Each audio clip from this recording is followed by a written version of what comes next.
믿음의 문제는 프라이어리티의 문제입니다. 믿음이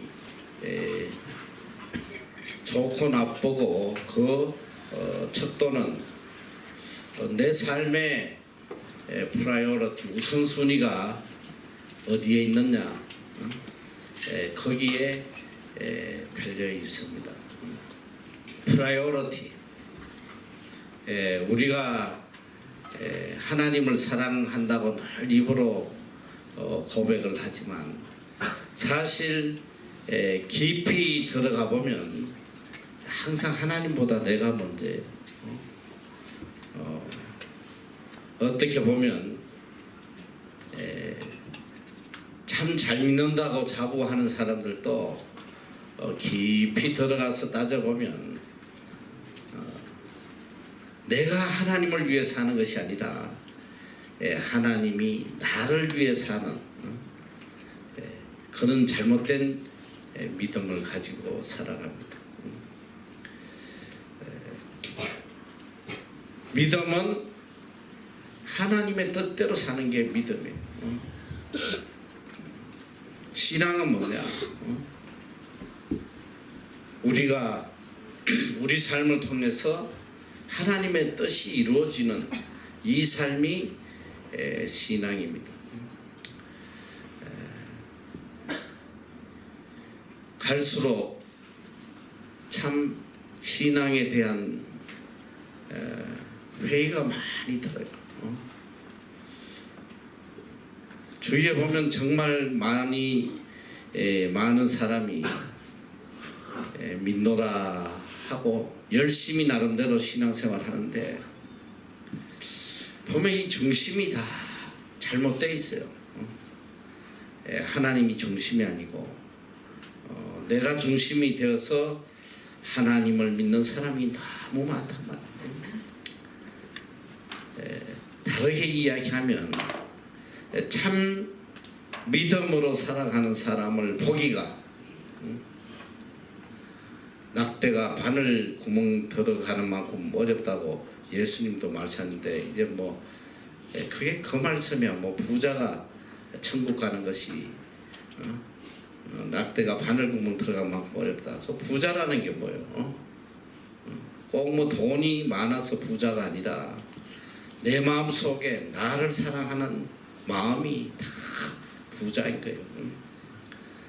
참 우리가 진정으로 하나님을 바로 믿는다는 것이 그만큼 어렵다는 거예요. 그 성경에 보면 많은 선지자들이 나오지만은 저는 이 바울만큼 정말 하나님의 뜻대로 살아간 사람이 있을까 할 정도로 바울의 삶은 오직 일편단심 예수 그리스도 한 분이었어요. 이 빌립보서에는 정말 바울의 신앙이 어떤지를 너무 세밀하게 증거를 하고 있습니다. 오늘 21절에 보니까 이는 내게 사는 것이 그리스도니 죽는 것도 유익합니다. 내게 사는 것이 그리스도다. 이 말이 뭐냐면 내 삶 자체가 그리스도라는 거예요. 사는 것 자체가 그리스도다.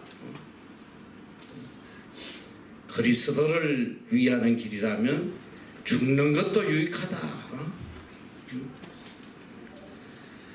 참 부러운 신앙입니다. 이런 믿음을 가졌기 때문에 두려움이 없어요. 죽음에 대한 두려움이 전혀 없단 말이에요. 오히려 내가 예수 그리스도를 위하여 죽는다면 그보다 더 큰 영광이 없다. 이게 바울의 믿음이에요.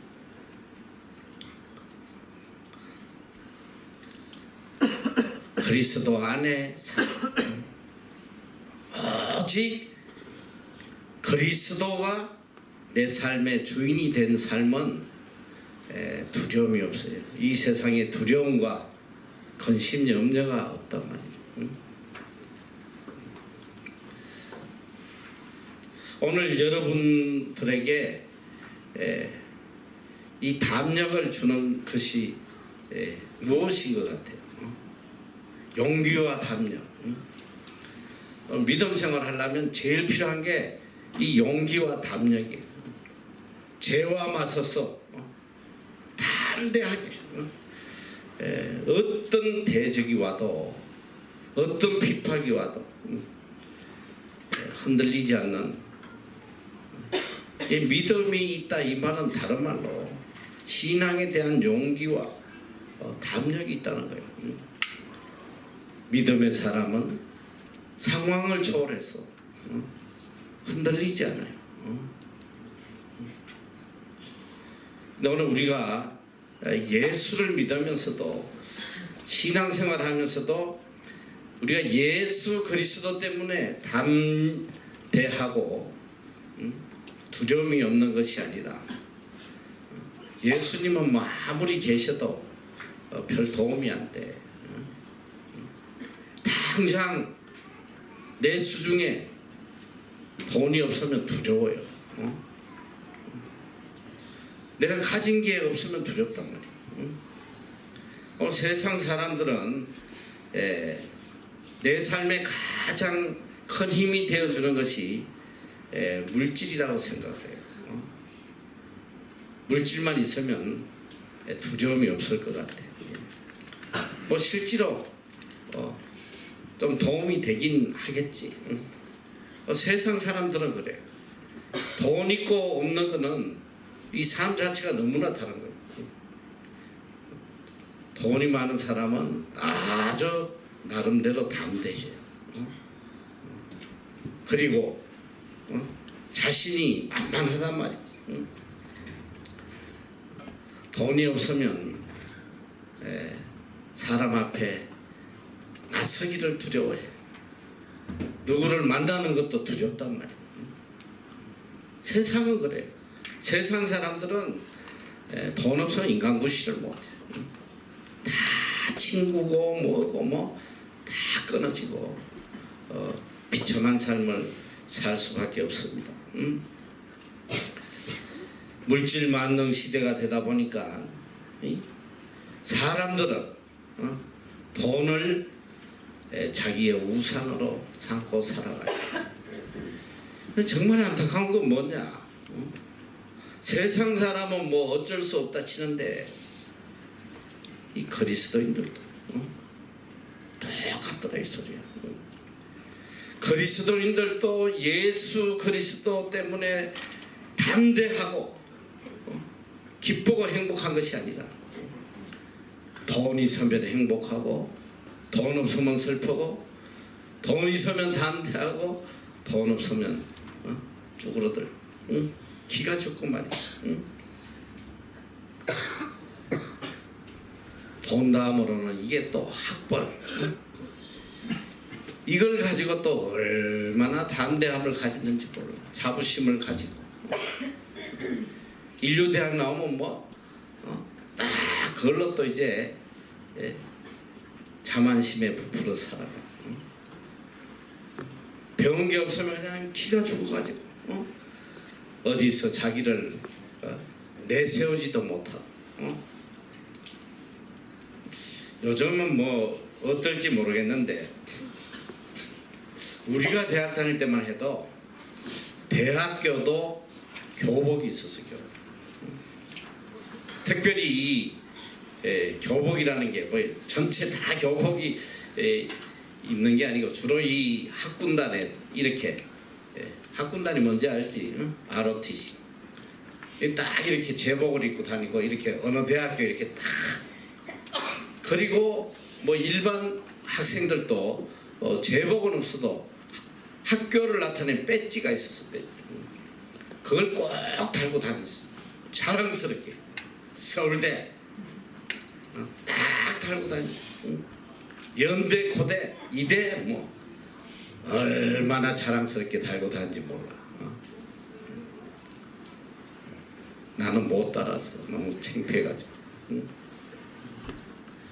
너무 창피한 거야. 응? 이제 학벌로 이렇게 사람이 평가되는. 응? 그래서 이 대학교 가면 뭐 이 미팅들 하고 하잖아. 만나고. 응?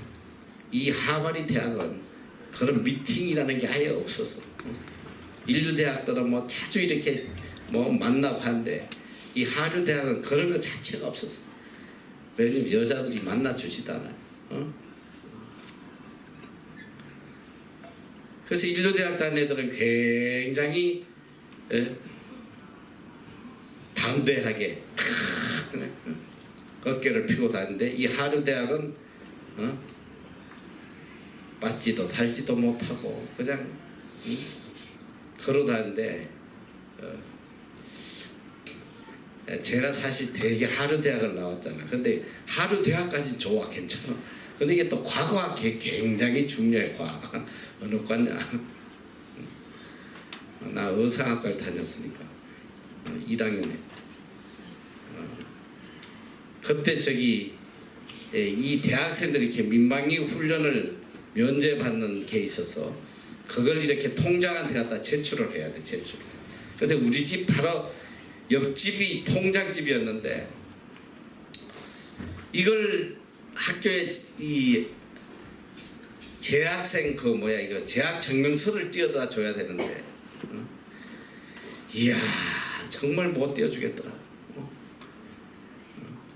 그 당시에 뭐 남자가 의상학과 이거는 정말 가문의 수치야 수치. 비록 내가 그때 신앙생활을 했지만 도저히 그걸 줄 수가 없었어. 문서를 위조했다는 거 아니야. 한성대 영문학과 내가 고쳐서 학과를 너무 창피해가지고 그거를 보여주고는 그 동네에 도저히 살 수가 없을 것 같아. 그래가지고 내가 문서 위조범이었어. 그런데 나는 그 위조를 했다기보다 미래를 내다보고 그렇게 한 거야. 왜냐면 내가 2학년 때 영문과로 전과를 했거든. 미리 준 거지 미리. 그 세상은 이래요. 돈이 있으면 담대하고 돈 없으면 쭈그러들고 학벌이 좋으면 담대하고 또 학벌이 없으면 아주 기가 주고 살고 있어요. 오늘 그리스도인은 이 세상 사람과 똑같은 그런 자세로 살아가면 안 된다 말이에요. 오늘 이 바울의 삶을 통해서 바울은 어떻게 그렇게 담대하게 신앙생활을 했는지 도대체 그 용기가 그 담대함이 어디서 나왔는지 우리에게 알려주고 있습니다. 자, 우리가 그리스도인이 이 땅에서 진정한 담대함으로 살아가려면 그는 첫째는 바로 생사의 문제, 삶과 죽음의 문제에 대해서 바로 깨달을 때에 담력이 생깁니다. 둘째는 하나님의 뜻을 깨달을 때, 하나님의 뜻을 깨닫고 따라가는 사람은 담대해요. 셋째는 소망이 있는 사람, 소망을 가지고 소망을 따라 살아가는 사람은 부끄러운 삶을 살지 않아요. 담대하게 살아가요. 오늘 본문에 이 세 가지를 이야기를 하고 있습니다. 이 생사의 문제, 죽음 앞에서 담대할 수 있다면 이거보다 더 담대한 것이 어디 있겠어요? 그 인간이 제일 두려워하는 거, 살아가면서 제일 두려워하는 게 뭐냐면 죽음이에요. 이거는 재벌도 필요 없고 황제도 필요 없고 세상에 그 어떤 것도 죽음 앞에서는 두려워할 수밖에 없는 거예요.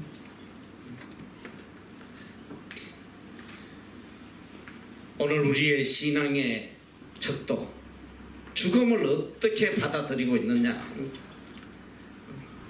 죽음을 어떻게 맞이하고 살아가느냐, 이게 우리의 신앙의 척도를 가르는 거예요. 믿음이 있냐 없냐, 그거는 죽음 앞에서 얼마나 담대한 삶을 살아가느냐, 이게 신앙의 척도라는 거예요. 바울은 어떤 사람이냐, 빌립보서 2장 17절에 보면 만일 너희 믿음의 재물과 봉사 위에 내가 나를 관제로 드릴지라도 나는 기뻐하고 너희 무리와 함께 기뻐하리. 이게 무슨 말이에요? 만일 너희 믿음의 재물과 봉사 위에, 이 빌립보 교인들의 믿음을 위해서라면 내가 내 자신을 관제로 드려도 나는 너무 기쁘다. 관제가 뭐예요? 하나님 제단에 제사를 드릴 때 이 양의 목을 쳐서 그 피를 쏟는 게 이게 관제거든. 내 생명을 바쳐서 너희 믿음을 성장시키고 있다면 이게 내 기쁨이다, 내 기쁨. 복음을 위해서 그의 생명조차도 아끼지 않는, 오히려 그걸 기쁘게 받아들이는, 내가 복음을 위해서 순교할 수 있다면, 내가 예수 그리스도를 위해서 죽을 수 있다면 이게 내 가장 큰 기쁨이다. 바울은 이런 사람이었어요. 죽음의 문제를 초월해서 살아가는 사람.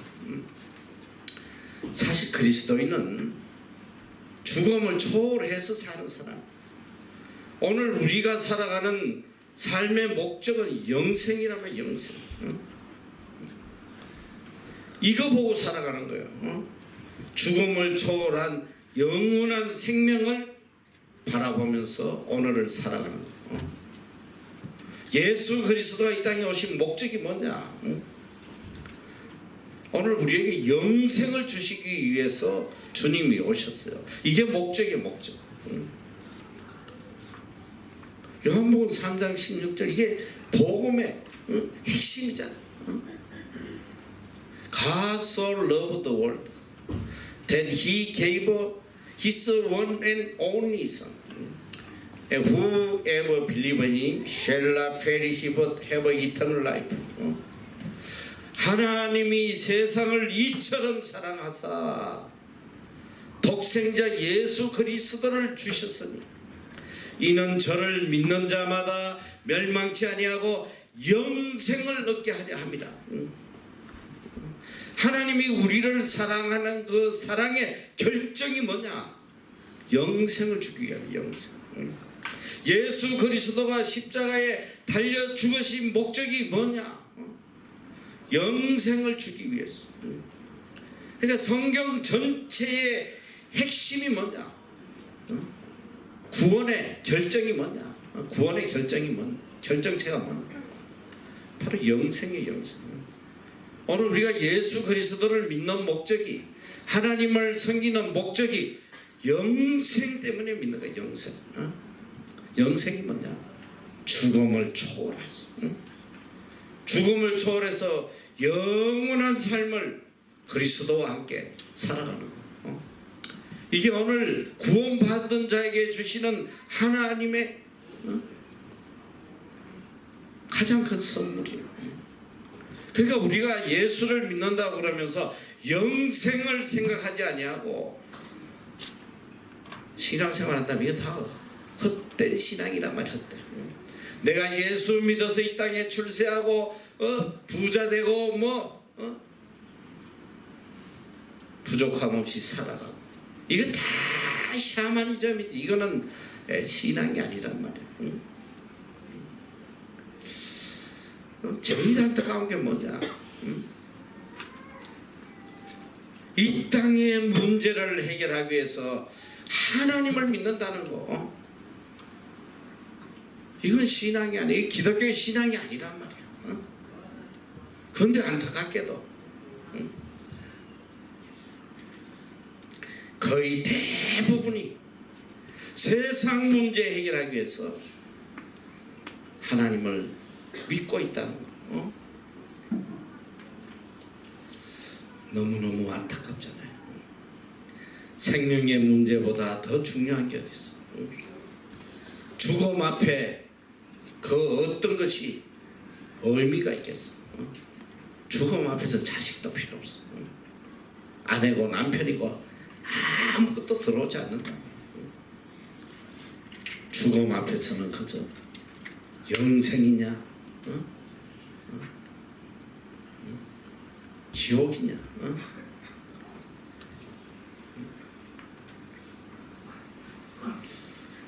오늘 그래서 우리는 이 죽음을 넘어선 영생을 위해 살아가야 되는데, 그럼 과연 이 죽음을 어떻게 맞이해야 되냐? 왜냐하면 죽음을 넘어야지 영생이 시작되기 때문에 이 죽음의 단계를 아주 아름답게 넘어가야 되는 거예요. 이 죽음을 도대체 어떻게 맞이할 것이냐? 오늘 바울은 그걸 우리에게 가르쳐 주시는 거예요. 내가 사는 것도 그리스도를 위하여 살고, 내가 죽는 것도 그리스도를 위해 죽는 거다.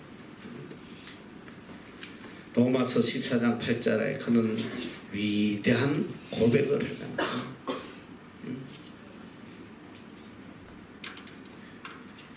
우리가 살아도 주를 위하여 살고 죽어도 주를 위하여 죽는, 그러므로 사나 죽으나 우리가 주의 것이다.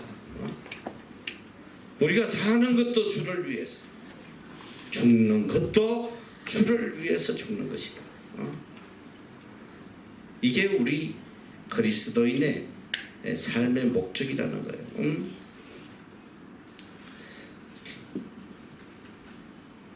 영생을 위해서 살아가는 거, 이게 신앙이에요.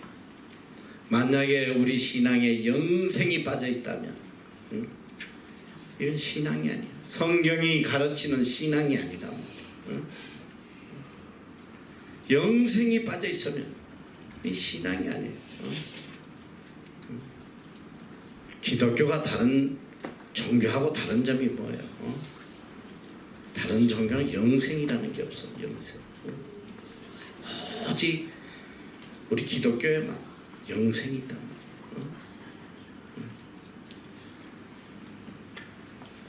그리고 둘째로, 자, 이 영생을 향해 가는 사람은 세상에 그 어떤 것도 두려움이 없어. 두려움. 반대해요. 죽음도 두렵지 않다. 죽음도.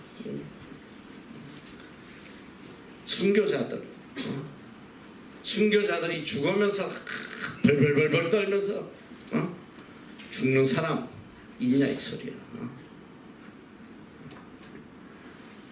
그리스도를 위해 죽는 사람들은 죽을 때 그 담대함이 이런 말로 할 수 없는 상상을 초월하면서, 성경의 대표적인 사람이 스데반이잖아. 스데반이 돌에 맞아 죽어가면서 그는 오히려 그들을 위해서 그들의 죄를 사해달라고 기도했는데, 그때 그 얼굴이 천사의 얼굴 같았다. 천사. 지난번에도 한번 여러분이 이야기했는지 모르지만, 이 네로 황제 시대에 그리스도인을 핍박하고 잡아 죽일 때에 정말 잔인하게 죽였거든. 사자 밥이 되도록 굶주린 사자들을 풀어가지고 물어뜯어서 죽이는 그 광경을 쭉 앉아서 바라보면서 그걸 즐겼더라. 그 네로가 미쳐버렸다가 미치는 거예요. 사자가 달려오는데 어느 누구도 두려워하는 사람이 없어. 그들을 위해 광채가 나 찬송을 부르고 말이지. 도대체 저거 어떻게 된 거냐? 저거 어떻게 된 거야? 왜 두려워하지 않는 거야? 이게 그리스도예요. 영생을 바라보고 살아가는 사람은 죽음을 아주 기쁨의 순간으로, 가장 행복한 순간으로 맞아들이는 거예요. 둘째로 이 담대함은 하나님의 뜻을 깨닫고 하나님의 그 뜻대로 살아갈 때에 두려움이 없어요. 담대한 거. 19절에 보니까 이것이 너희 강구와 예수 그리스도의 성령의 도우심으로 내 구원에 이르게 할 줄 아는 거로. 너희 강구, 너희들의 간절한 기도와 그리스도의 성령의 도우심으로 내 구원이 이루어진다. 여기 구원은 살베이션, 죄에서 구원받는 그 구원을 이야기하는 건 아니고, 지금 로마 감옥에 갇혀있는 이 바울이 감옥에서 구원받는 걸 이야기하고 있어. 빌립보 교인들 여러분들이 간절히 기도해주고 성령의 도우심으로 내가 반드시 여기서 구원을 받았어. 더 넓은 세계에 하나님의 복음을 전가할 수 있을 거다. 이런 확신을 지금 고백하고 있어.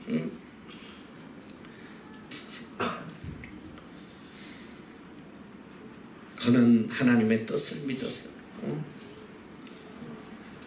하나님이 나를 이 감옥에서 끝을 맺게 하시지 않을 거다. 왜 그랬냐? 이 바울이 고린도와 마게도냐에서, 그러니까 이 바울이 2차 선교 여행을 갔을 때에 2차 선교 여행을 2차는 이제 에베소를 갔고 1차는 이제 그 불길라와 그쪽 지역을 돌고 두 번째 에베소를 갔다가 그 다음에 바울이 이 3차 전도 여행을 가면서 유럽의 고린도 교회를 가면서 그의 계획이 뭐냐면, 그때 그가 이제 이 소아시아와 유럽 지역에 복음을 전가하고 있을 때에 어떤 일이 있었냐면, 이 예루살렘에 상상할 수 없는 그런 어려움이 있었어요. 흉년이 들었어. 말로 할 수 없는 흉년이 들어가지고 사람들이 죽어가고 있었단 말이에요. 그게 흉년이 들다 보니까 이 약탈이 일어나고, 안에 내분이 일어나고 서로 죽이고, 그 당시에 보니까 내가 이 유대 역사를 이렇게 공부하다 보니까 어느 정도 그들에게 어려움이 있었냐면, 정말 이건 뭐 상상을 할 수 없어요. 다 굶어 죽고 가고 있으니까 어느 집에든지 음식 냄새만 나면 가서 약탈을 하고 사람을 죽이고 다 뺏어가고, 그렇게 처절한 상황이었는데, 그 유대 땅에 어느 마리아 이름을 가진 여자가 너무너무 굶주림에 허덕이다 이제 죽게 됐는데 어떤 행동을 했냐? 자기 아이를 삶아서 그걸 먹었어. 그걸 먹고 반을 그릇에 담았어. 그래서 이게 고기 냄새가 나니까 이 약탈자들이 금방 알아차리고 와서 너희 집에 있는 음식을 내놓으라고 막 엇박지를 때에 이 마리아가 아주 웃으면서 이야기해요. 안 그래도 내가 당신들이 올 줄 알고 기다리고 있었다. 당신 것들 남겨놨어. 같이 먹자. 먹으라고. 내놓는데 아이가 그 안에 그들이 아주 혼비백산을 했다. 그만큼 처절한 이스라엘 역사, 그 처절함이란 말로 할 수가 없어요. 어쨌든 끝없이 이스라엘 민족에게 그런 하나님의 진노가 임하시는데, 이 바울이 3차 전도 여행을 마치고 그의 간절한 계획은 어디냐면 이 로마 땅이었단 말이에요. 로마. 빨리 로마에 가서 복음을 전하고 로마에서 스페인으로 가서 이 유럽을 다 복음화 시켜야 됐다. 그런 간절한 마음이 있었는데, 그보다 더 시급한 것이 예루살렘에 우리 성도들이 굶어 죽어가는 거, 이걸 먼저 내가 도와야 되겠다. 그래서 마게도냐 교회, 고린도 교회 이런 데서 이 구제 헌금을 모아가지고 빨리 전해주고 나는 로마로 가야겠다. 그런데 그만 그걸 전해주러 갔다가 잡혀서 가이사에 2년 감옥에 있다가 죄수로서 로마에 와서 또 2년을 옥살이를 할 때에 지난 시간에 이야기했듯이 내가 이 옥살이를 하면서 오히려 복음의 진보를 이루었다. 그러면서도 그 마음속에 내가 그렇게 간절히 소원했던 이 스페인 스바나, 여기에 가서 하나님께서 복음을 전가하게 해주실 거다. 그런 간절한 기대와 소망을 갖고 있었어요. 그리고 이 빌립보 교인들도 하루속히 바울 선생이 나오도록 간절히 기도하고, 또 바울도 간절하게 성령의 도우심으로 내가 여기서 구원을 받아서 나가서 더 큰 복음을 전할 것이다. 하나님의 뜻을 그는 분명히 깨닫고 하나님의 때에 하나님이 나를 이곳에서 구원해 줄 것이다. 그러니까 두려움이 없었어. 그때를 기다리며 더 열심히 감옥에서 복음을 전거해요. 그런데 하나님께서 그 믿음대로 그를 풀어주세요. 그래서 1차 감옥 생활을 마치고 그는 나와서 4차 전도 여행을 해요. 이 사도행전 28장까지가 이제 3차 전도 여행을 끝으로 기록이 되어 있는데, 그 다음에 나와서 또 에베소를 다니고 또 거레네 섬을 가고 해서 많은 교회를 세우는 내용들이 다른 복음서에 나와요. 그리고 그 뒤에 나와서 또 얼마나 많은 선교 활동을 한지 몰라. 그래서 일부 신학자들은, 많은 사람들이 그렇게 생각을 해요. 바울이 스페인을 다녀왔다. 반드시 갔을 것이다. 그리고 그는 그 다음에 다시 네로 황제 때에 잡혀서 로마 감옥에서 순교를 합니다만, 중요한 것은 성령의 도우심, 내 삶에 성령의 도우심이 있다는 분명한 믿음. 성령의 도우심을 깨닫는 사람은 두려움이 없어요. 이것이 하나님의 뜻이다, 이걸 분명히 깨닫는 사람은 두려움이 없어요. 두려움. 그 어떤 상황에서도 두려움이 없어요. 하나님께서 2004년도에 우리 학교를 주셨는데, 참 정말 놀라운 건 뭐냐, 여러분이 이제 뭐 다 간증을 통해서 알겠지만 하나님께서 5년 안에 선교센터와 영학교를 주신다고 계속 기도 중에 하셨는데, 이 선교센터 빌딩을 주셨는데 안에 학교가 세워져 있었대. 학교, 이 중국 사람하고 뉴질랜드 사람이 학교를 세웠어요. 근데 내가 이 간증은 좀치 하지 않는데, 여러분한테 안 한 것 같아. 내가 좋지 않으니까 뭐 안 했겠지.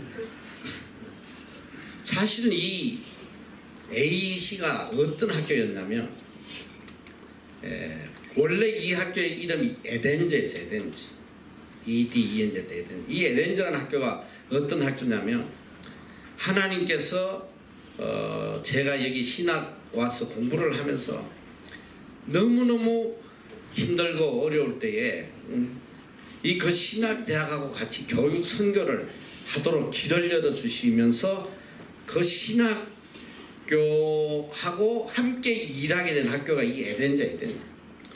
이 뉴질랜드 사람이 운영하는 학교인데 거기서 이제 나는 이제 한국 파트를 맡아서 한국에서 아이들이 데려와서 신앙으로 또 교육시키면서 그 일을 하고 있었는데 그 학교가 사실은 IMF를 맞이해서 IMF가 딱 터지니까 이 뉴질랜드 영어 학교들이 다 문을 닫았어요. 학생이 안 오니까 일단 이 학교도 쪼그라들어가지고 학생이 몇 명이 34명. 이 오너가 나하고 뉴질랜드 사람으로서는 가장 가까운 친구인데 이 팀 쿠퍼가 오는데 이 사람이 그 학교를 끝까지 살려보려고 자기 집을 저당 잡혀서 그 돈으로 이 선생님들 월급을 주고 끝까지 버티다가 결국은 거의 부도 직전에 딱 왔어. 이제는 클로징 해야 된다. 34명 갖고 어떻게 학교를 하겠어. 그런데 참 그때 하나님의 역사가 얼마나 놀라운지 갑자기 2000년도가 중국에 문이 열리기 시작. 그전에는 중국 아이들이 이 뉴질랜드에 못 들어와서 비자를 주지 않았어요. 그때부터 딱 유학 학생 비자를 주니까 갑자기 학생이 몰려오는데 1년 동안 몇 명이냐? 1000명이 넘겼고 1000명. 어마어마하게 쏟아졌더라고요.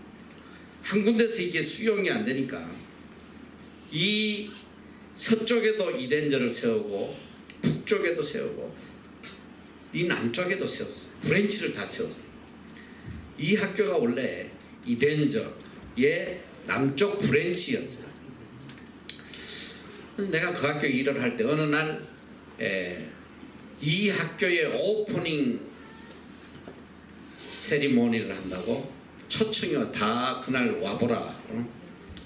그래가지고 뭐 교직원들이 가니까 뭐 나도 한번 가봐야겠다 해서 같이 갔는데 이 뭐 칵테일 파티를 하고 막 아주 축제 분위기야. 축제 분위기. 뭐 그때만 해도 뭐 내가 아무것도 없을 때니까 이 빌딩에 딱 오는 데부터 주눅이 들더라고. 야, 이런 좋은 빌딩에 학교가 다 있구나. 이러고 이제 올라가서 뭐 그 행사를 하고 뭐 서로 뭐 아주 축제 분위기인데 사실은 뭐 거길 가도 나를 반겨주는 사람이 어느 누구도 없었어요. 나는 불청객이었어. 그래가지고 뭐 자기들끼리 촬영하고 막 너무너무 기쁜데 나는 어디 몸둘 데가 없어서 어디서 써야 될지도 몰라서 나는 기억이 잘 안 나는데 보니까 내가 어디에 있었냐면 7층의 리셉션 안에 그 리셉션에를 왜 기어 들어갔는지 리셉션 안에 끝에 의자에 비참한 모습으로 앉아 있었는데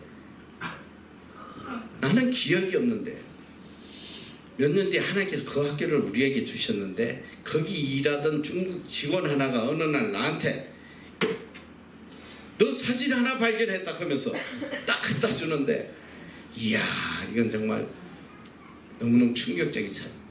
내가 그래서 그거는 지금 아주 귀하게 보관하고 있어. 막 이 키위들이 보고 싶으면 내가 다음에 보여줄 거야. 거기 혹시 있나?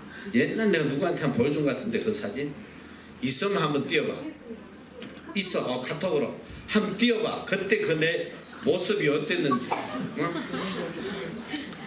지들은 막 서로 사진 찍고 막 기뻐하는데 나는 리셉션 뒤에서 썩은 얼굴로 너무 불쌍한 얼굴로 쭈그리고 있는 사진이 발견이 됐어. 그건 나오냐? 보여줘야지 빨리 이야기를 진도를 나갈 텐데.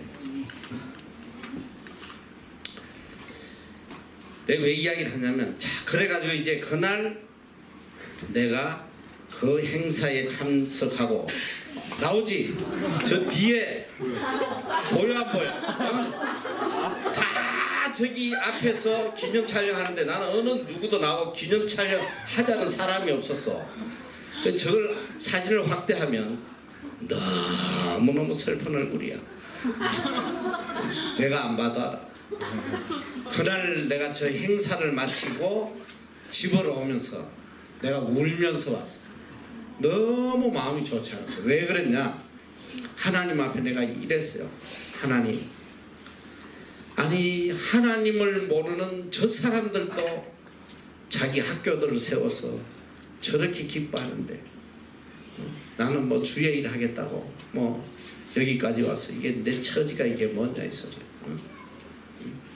내 학교도 하나 없이 평생이 남 밑에서 이게 뭐냐고. 너무 슬프더라고. 너무너무 마음이 좋지 않았어. 그러고 집을 왔는데 그날로부터 딱 2년 뒤에 하나님께서 학교뿐 아니라 빌딩까지 다 주신 거야 우리에게. 빌딩을 주셔서 갔더니 저 학교 오너가 그냥 우리한테 학교 그냥 바쳐서 저 학교가 처음에 시작할 때 학생이 200명이 넘었어요. 2년 뒤에 하나님이 우리에게 빌딩을 주셨을 때 저 학교 학생이 50명도 안 돼. 50명. 렌트비를 낼 수가 없는 거야. 렌트비를. 그러니까 그냥 가지라. 우리 하나님께서 저런 분이시오. 마음껏 선교하라고 저 학교를 주셨는데 얼마나 기쁘겠어 너희들. 남의 학교에서 복음 전한다고 얼마나 괄시당하고 물시당하고 애들 그 뭐 한글 교육 시키면서 밥 먹여가면서 복음 전하는데 비웃고 말이 비아냥거리고 크라사나 빌려 쓸 때마다 얼마나 어려움이 있고. 근데 하나님께서 우리 학교를 주시고 빌딩을 주셨으니까 그 기쁨이 얼마나 크겠어. 그래가지고 오자마자 이 애들이 복음 전해야 된다고 사방에 하나님 말씀 붙이고 막 성경책 나눠주고 막 오직 복음 하나를 위해서 나가니까 지금이야 이렇게 좋은 크리스찬 선생님들이 다 있었지만 그때 믿는 사람들이 아니야. 다 악령들이 있었어. 아니 어디서 지금 복음을 전하냐.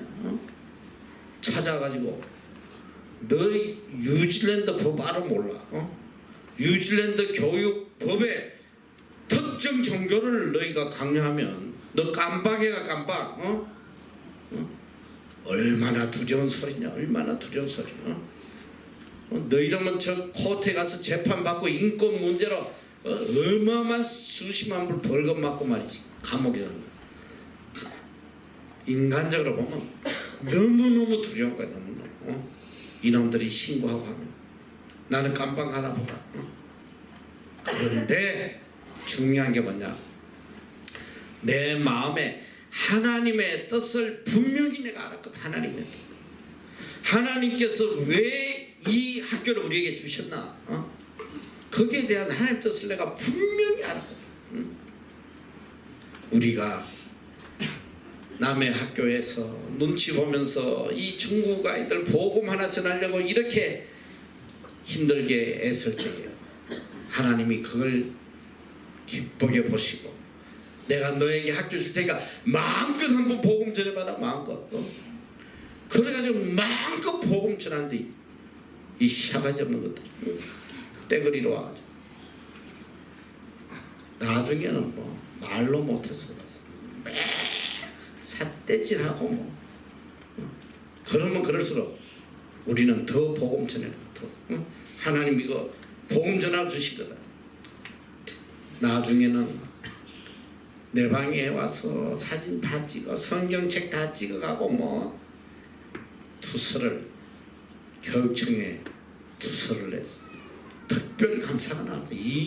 이틀 동안 와가지고 뭐 애들 인터뷰 다 하고 선생들 인터뷰 다 하고 다 학교 문 닫는 줄 알았어. 그런데 이틀 특별 감사를 하고 그 감사원이 여자분인데 아주 참 인상이 좋아. 떠나가면서 나한테 그런 이야기죠.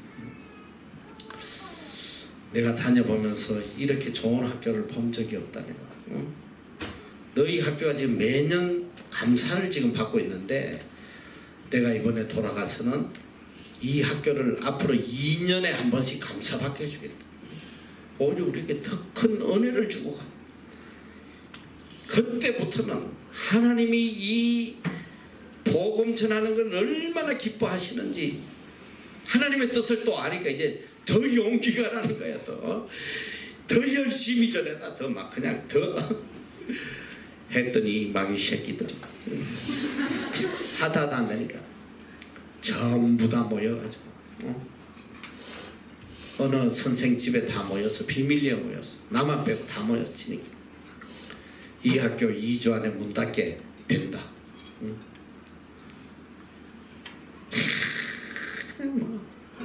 서류를 만들고 전 직원들이 서명하고 빨리 다 다른 직장 알아봐라. 2주 안에 문 닫는다. 2주. 그리고 투서를 냈더니 또 특별감사가 또 왔어. 또 와서 이틀 동안 특별감사. 어떤 일이 일어난 줄 알아. 두 번째 온 뒤에는 2년마다 받는 감사를 4년마다 받게 해주겠다. 4년마다. 그리고 그때부터는 막 신이 나가지고 사방에 그냥 하나님 말씀만 다 붙여놓잖아. 다 이게 교회인지 학교인지 구분이 안 돼도 사방에 위대한 나신이 쓰인 파스포 그냥 아무데나 갖다 다 붙여놔. 들어오는 입구부터 해가지고. 왜? 내가 하나님의 뜻을 하니까. 하나님의 뜻을 하니까. 여러분 우리 빌딩 앞에 들어오면 위대한 나신이 쓰인 파스포.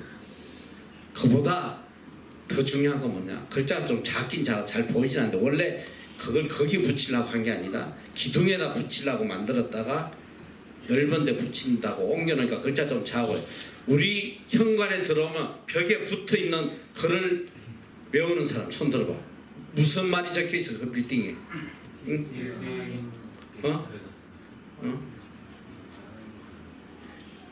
그 문장 외우는 사람 없어? 하나 센텐스 하나인데 이게 소망이 없는 거야 이게. 야 영어 6개월 동안 배우면서 그것도 몰라? 거기 보면 이렇게 적혀있어. This building was dedicated to the glory of God. 이 빌딩은 하나님의 영광을 위해서 바친 것입니다. 2004년 4월 1일 내가 그걸 만들어서 거기 붙일 때 어떤 일이 나냐. 우리 빌딩 매니저 이놈이 나름대로 그냥 완전 바리새인이야.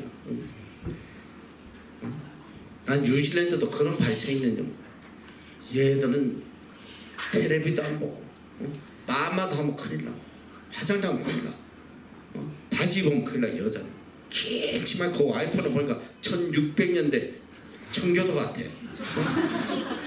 애들도 학교도 안 가고 집에서 그렇게 나름대로 열심히 경건하게 산다고 하는 친구인데 딱 내가 그걸 붙이려고 했더니 나를 대적하기 시작하는데 너 뉴질랜드 법이 어떤지 알아 너?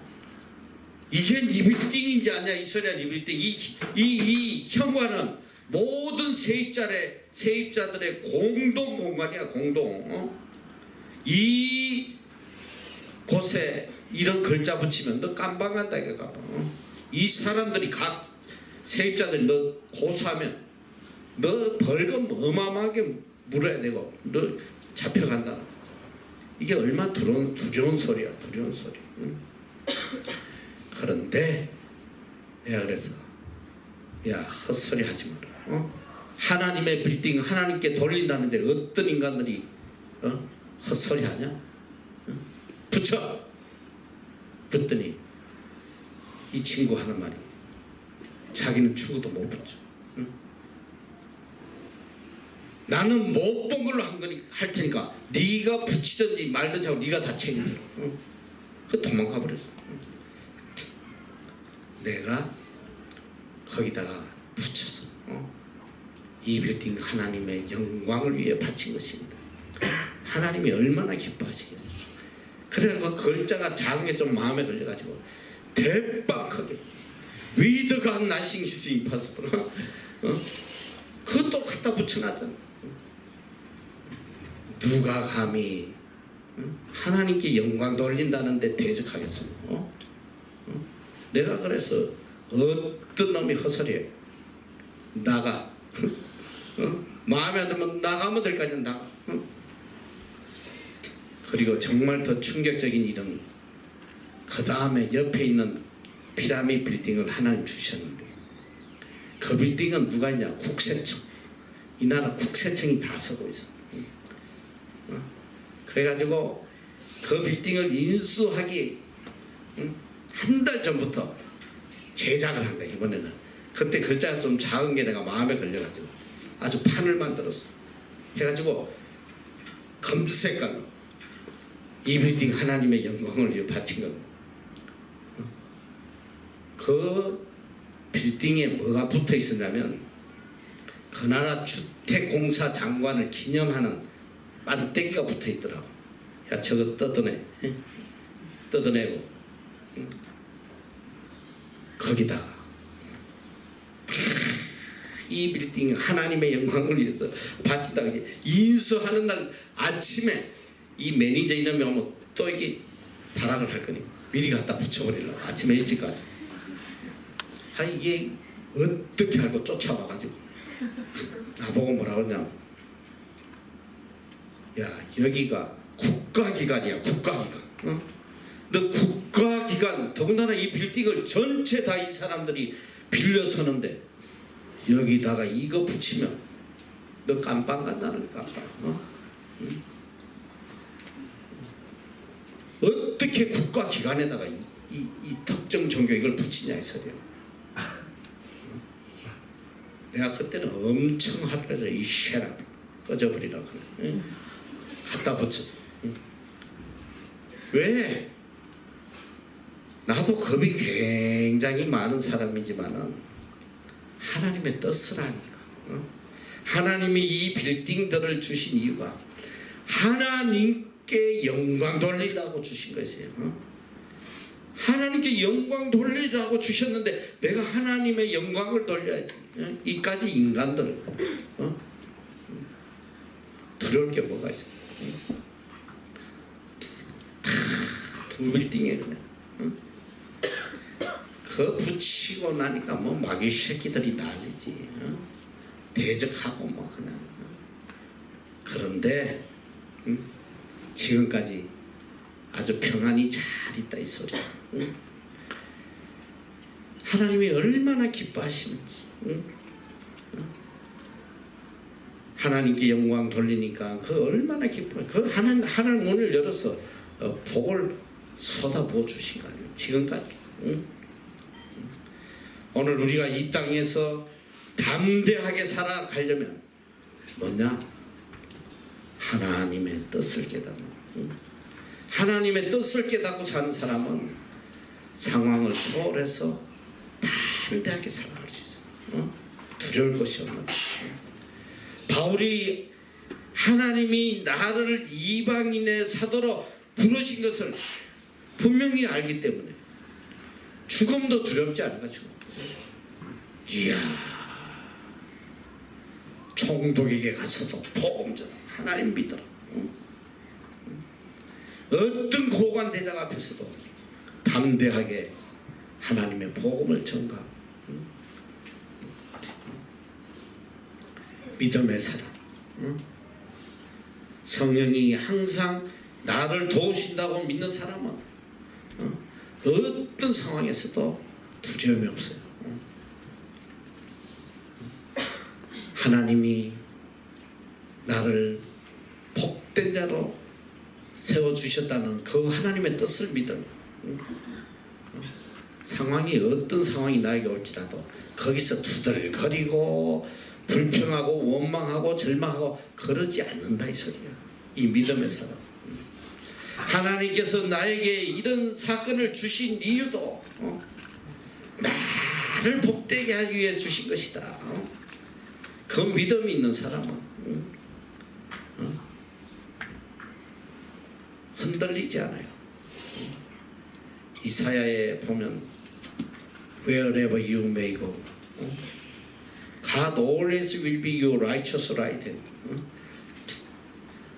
네가 어느 곳에 갈지라도 하나님은 항상 내 의로운 오른손이 될 것이다.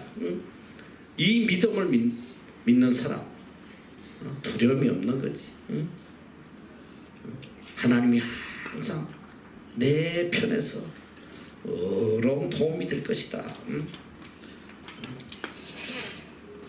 오늘 우리는 하나님의 뜻을 깨달아야 돼. 하나님의 뜻 안에서 내 자신을 발견하고 그 뜻 안에서 살아갈 때 두려움이 없는 거야. 두려움. 그리고 소망을 따라 사는 사람은 두려움이 없어요. 20절 보니까 나의 간절한 기대와 소망을 따라 아무 일에든지 부끄럽지 아니하고 오직 전과 같이 이제도 온전히 담대하여.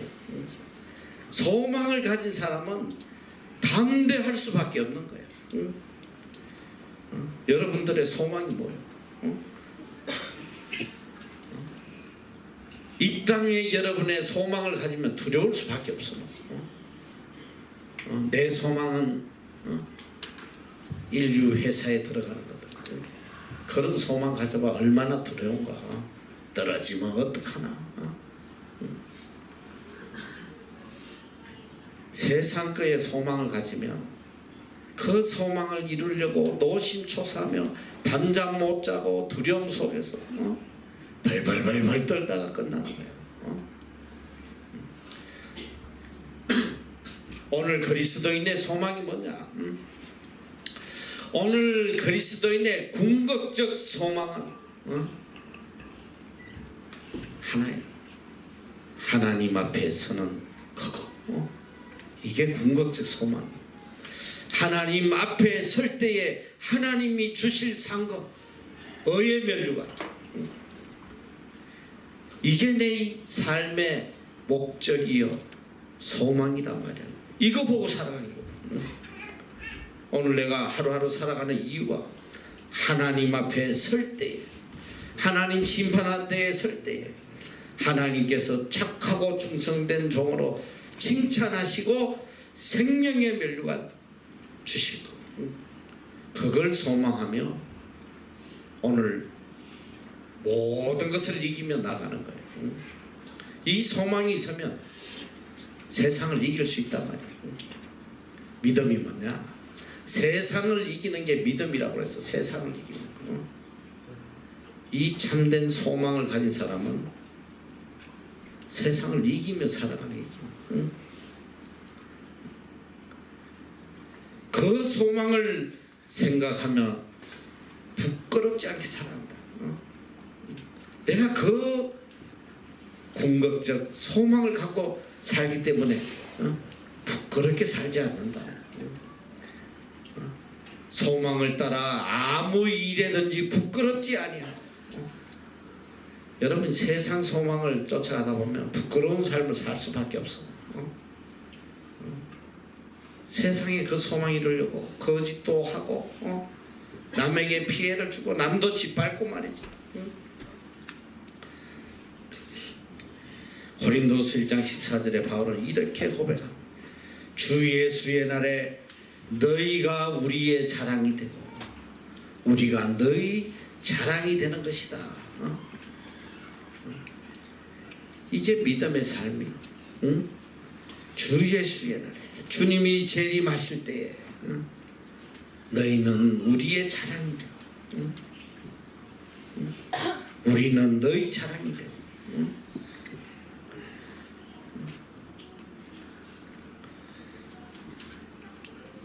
죽든지 살든지 내 몸에서 그리스도가 존귀히 되기를 바란다. 내가 죽고 사는 건 아무 중요한 게 아니야. 내 삶에 오직 예수 그리스도가 존귀히 되는 것, 이것만 중요한 거란 말이야. 이게 바울의 믿음이야. 죽든지 살든지 내 몸에서, 이 몸이라는 건 바디를 이야기하는 거야. 내 삶 속에서 오직 예수 그리스도만 존귀하게 되는 이 삶을 사는 것이 내 소망이다. 이게 믿음의 사람이에요. 21절에는 이는 내게 사는 것이 그리스도니 죽는 것도 유익하다. 내가 살고 죽는 게 중요한 게 아니라 예수 그리스도를 높여드리는 것, 그리스도를 존귀하게 하는 일이라면 내가 죽는 것도 이게 복이고 유익이고 기쁨이고 이 행복이다. 이게 믿음의 사람의 고백이에요. 오늘 우리가 하나님에 대한 신앙을 가졌으면, 내가 정말 예수 그리스도를 믿는 사람이라면 이제는 좀 다른 세계를 살아야 돼. 예수를 믿으나 안 믿으나 세상 사람들과 똑같은 소망을 가지고 똑같은 인생의 목적을 가지고 하나님의 도움을 빌어서 내 뜻을 이루려고 발버둥치는 이런 신앙생활을 해서는 안 된단 말이에요. 오늘 바울의 삶을 보라 말이에요. 바울의 삶. 사나 죽거나 내 몸에서 예수 그리스도가 존귀하게 된다. 그리스도를 위해 죽는 것이 내한테 유익이다. 유익. 내가 사는 것은 내가 사는 게 아니다. 유명한 고백하자. 갈라디아서 2장 20절. I have been crucified with Christ. I no longer live, but Christ lives in me. The life I live in the body, I live by faith in the Son of God, who loved me and gave Himself for me. 내가 예수 그리스도와 함께 십자가에 못 박혔나. 이제는 내가 사는 것이 아니요 내 안에 그리스도께서 사는 것이다. 더 이상 내가 없다 이 소리야. 나는 죽고 그리스도만 살아있어. 내가 육체 가운데, 내가 이 육체를 입고 살아가는 이유는 나를 사랑하여 자기 몸을 버리신 하나님의 아들 예수 그리스도를 믿는 믿음 안에 사는 것이다. 이게 우리의 고백이 돼요. 내가 육신을 입고 살아가는 이유가 오직 예수 그리스도를 믿는 그 믿음, 그것 때문에 살아가는 것이다. 이게 믿음의 사람의 고백이 돼야 돼요. 이게 신앙이란 말이에요. 이제 더 이상 세상 소망 가지지 말고 궁극적 소망, 하나님 앞에 설 때 하나님이 주실 의의 멸류관을 소망으로 삼고 담대하게 살든지 죽든지 그거 중요하지 않아. 내 삶을 통해서 예수 그리스도가 존귀히 된다. 중요한 게 하나도 없다 이 소리. 그까지 돈 몇 푼 때문에 그냥 예수 그리스도 팔아먹고만 신한 양심도 버리고 그렇게 살지 말란 말이에요. 그리스도를 존귀하게 하는 일이라면 물질도 다 내버릴 수 있고 내 생명까지도 아낌없이 내놓을 수 있는 이 믿음의 사람으로 살아요. 이게 영생을 누리는 사람의 삶이에요. 이 신앙으로 승리하는 여러분 되시기를 축원합니다. 사랑의 하나님 감사.